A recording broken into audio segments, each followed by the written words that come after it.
When jingoism goes beyond patriotism, a counter-strike on China by wallet instead of bullet is surely a defensive reply. If you are new to our channel, please subscribe our channel and hit on the bell icon. This video is an attempt to provide you all necessary information regarding India's decision on boycotting China and its impact on the telecom sector of the nation. The new hashtag trending across the nation is Boycott China, a call for cutting off trade links with China due to the face-off going on in Ladakh. From a purely economic perspective, China outpunches India by a distance. According to the report of the World Bank, China's GDP is about 5 times larger than that of India's GDP. Its defense budget is also about 4 times larger in comparison to that of India. India is a weaker nation in both dimensions. So, the burning question now is that can India win a war against China and its virus? A closer view of the current economic scenario of India shows that it is tougher to break India's growing reliance on China's imports. According to the official data of financial year 2020, till February, India is one of the top importers from China, whereas China ranks number 3 for exports from India. Evidence says almost after 5 years of launching the Make in India initiative, India still experiences the trade deficit. India's total imports from China in the financial year 2019-20 accounted to about $65 billion out of the total two-way trade of $81 billion. Thus, under such circumstances, the anti-Chinese sentiments may work against India's economic interest. In the era of digital India, telecom sector serves as the growth drivers for the economy of a nation and are considered as the delivery vehicles for several services such as defense and national security, e-governance, financial services, healthcare, education, etc. The intensified border tensions no doubt has put India's telecom sector in a tougher corner. We'll be discussing the impact of India-China standoff on the telecom sector under 3 prominent segments. Firstly, the clash may dominate Indian smartphone industries. Secondly, India can expect cyber threats as a repercussion after the digital strike.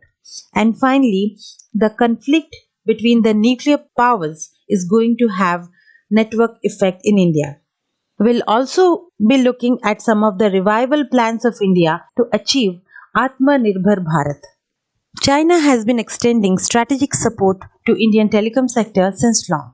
According to the recent data of some of the leading news articles, China owns 4 out of 5 top smartphone brands in India. These Chinese brands accounts about 70% of the share of Indian smartphone market. In 2016, during demonetization, our Prime Minister has also endorsed digital payment platforms which was primarily performed through the Chinese apps like Paytm, etc. After the clash off with China, the Department of Telecom of India has now strictly restricted several private and state-owned telecom companies to use the Chinese products and technology.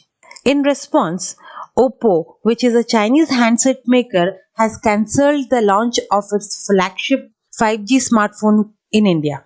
Hence, the act of retaliation against China may result in spike of smartphone prices in India. 5G refers to the next generation mobile networks that promote super fast downloading speeds and has the ability to support critical infrastructure. The intensified clash off at the borders may delay the adoption of the proposed 5G network in India and may roll out India's share from the leading smartphone market. Hence, it is assumed that the ban may scratch out India from the race of developing nations. Coming to the second point, India can expect cyber threat from China as a repercussion after the digital strike. India has recently called for boycotting Chinese apps as it was a threat to the national security of the country. As per the reports of the leading news articles, it is expected that the cases of cyber crimes such as phishing, honey traps and bobby traps may increase in the nation. Under the current scenario, when India is surrounded by the threat of pandemic COVID-19 from one side and the border clash from the other, China's diplomacy through cyber attack may be a clear danger for Indian industries. Thirdly, although Boycott China slogan came up as a blow to China, it has also made India to pay for it. It has not only resulted to network effects across the nation, but has also withdrawn Chinese funding from Indian valuable startups. According to the reports, Reliance Jio, Bharti Airtel, and Vodafone Idea are the top three names in mobile networks in India. Reliance Jio uses South Korean based Samsung for its 4G network, whereas Huawei, a Chinese telecommunication maker, gears up about one third of Bharti Airtel network and 40% of Vodafone Idea's network. With these statistics showing greater reliance of Indian telecom industry on China, a decision driven by emotional sentiments to retaliate China may put India into significant loss. About a year and a half before, the US government had banned Huawei from their 5G network due to the threat of spying on the citizens. And now India seems to imitate the footstep of US to backlash Chinese equipment makers from Indian telecom industry.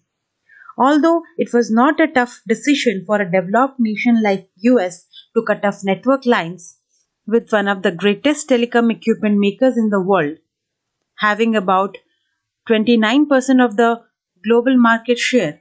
But for a developing nation like India, this decision may go beyond revenge. It may decline the growth rate of the capex of the firms in the country and may make it very difficult to revive immediately after the loss. India's vision to achieve a self reliant nation is not an easy task. The growth path seems to be much steeper. However, India needs to put one step at a time.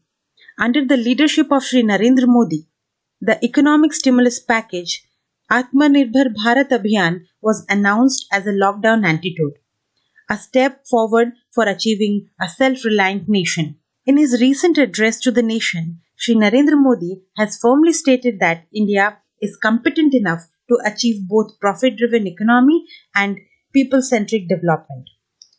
Although India's way ahead is difficult but not impossible. Emotional sentiments only can't help India to surpass China. India needs an elaborative blueprint to achieve self reliance. In order to boycott trade links with China, India must first work on import substitution mechanisms which can compute in product quality and cost against China. Further, lower research and development expenditure needs to be achieved to equip our industries with requisite skill and technology. Thus, PM's initiative to go vocal for local seems as the first sign of revivalism. India is on the verge of adopting a new form of globalization which may serve as a twist in the trade policies. The idea to go vocal for local is not a rejection to globalization, but turning out a new face of globalization. China served as the backbone of Indian telecom sector since long. However, under current situation, when the tide is against China, it is very difficult for the capex of the firms of the nation to grow marginally. Under such situations, India should encourage the MNCs of other friendly nations such as Finland based Nokia, Sweden based Ericsson, South Korea based Samsung, etc., to understand the market sentiments and show a way forward to meet India's requirements on price and security in the 5G market. Thus, it is the time for the policymakers to broaden the bold reforms for transforming the nation into a self reliant country. Thank you.